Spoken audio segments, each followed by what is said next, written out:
Hi, mom. Hi, dad. Hi, everyone. Yeah, still on the issue of intercession, standing the gap, the issue of prayers as a mother, as women. How well do you pray? Do you have time to pray for your husband? Do you find time to pray for your husband? Have you entrusted the well-being of your husband in your hand? Mommy Funke Adejumo said in one of our said something one day. She said she told God that if her husband fails, let God hold him responsible. When she saw that ministry was the calling of the husband, she said, if my husband fails, God hold me responsible. Now I want to ask you a question as a wife. Can you tell God to hold you responsible for the well-being of your husband? How well do you pray for your husband? Remember one thing. Your husband is your first son. Yes. Are you surprised? It's your first son. And unknowingly to you, when you give birth to your children after marriage, and the responsibility will now like deviate because you have more responsibilities, you will not shift attention for a while from your husband to your children. That man, he will be jealous.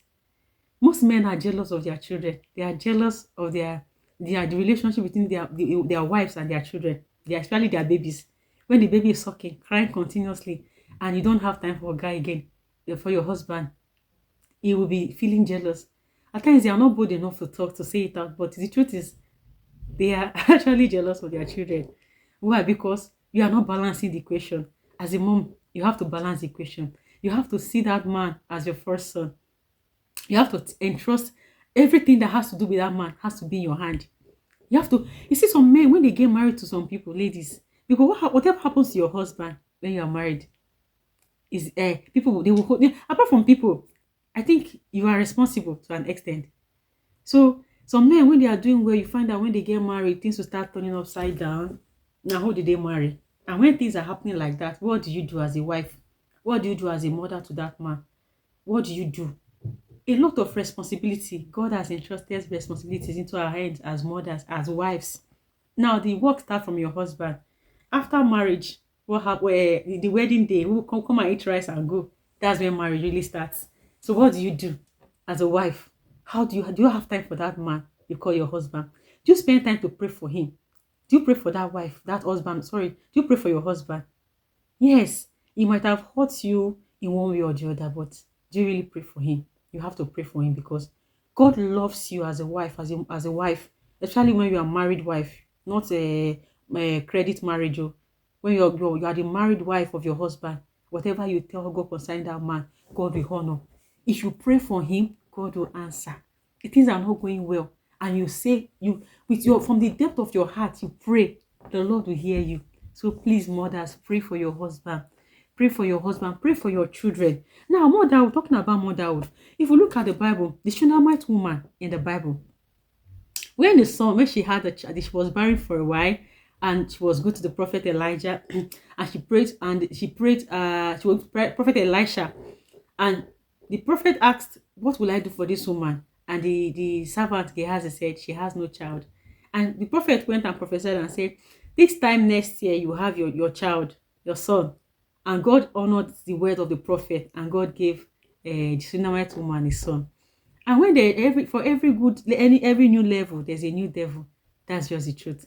So when God gave the woman the child, the baby's the son, the devil came. And one fateful day, the father was a carpenter, was working in the workshop, and the child said, "Head, my head, my head." And the child did what? The child died. Now the man did not say, hey, did not start praying or for solution to the child. Why my child, why did he die? Why did he fall? He said, take him to the mother. Because of what? The personality of motherhood. He said, take him to the mother. Why did he say take him to the mother? Why did he not do something? Why did he not look for a solution for that child to make sure the child comes back alive? He said, take him to the mother. That's a big word for us mothers. Take him to the mother. Mothers, a lot is entrusted in our hands. How well do you pray? And the woman, being a prayerful woman, went to the prophet and said, did I ask you for a child? And when the prophet saw him from afar, said, this woman must be in trouble, must be distressed. He has to go and ask what happened. And when Gehazi met, said, is all well? The woman said, all is well, hold thy peace. Because she was a woman of prayer. Because she was a woman of faith. That's why she said, all is well, hold thy peace.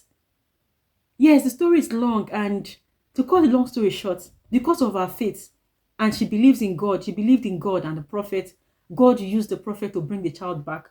Now, that place, take him to the mother, is my area of emphasis. Why did the man not say, let me do something about it? Why did the man not prefer solution? He said, take him to the mother. So mothers, a lot is in your hand. If your children fail, the blood, the grudge will be in you, the blame will be on you. But when the child is good, it's our children, no, it's the daddy's child, it's the mommy's child. But when anything goes wrong, the mother will be blamed. So would you want to take that blame? Please take the responsibility and have time for your children. Pray for your children. Pray for your husband. See him as your son. See him as your first son. And things will keep going on well with you. Thank you very much for watching our video. God bless you. Bye.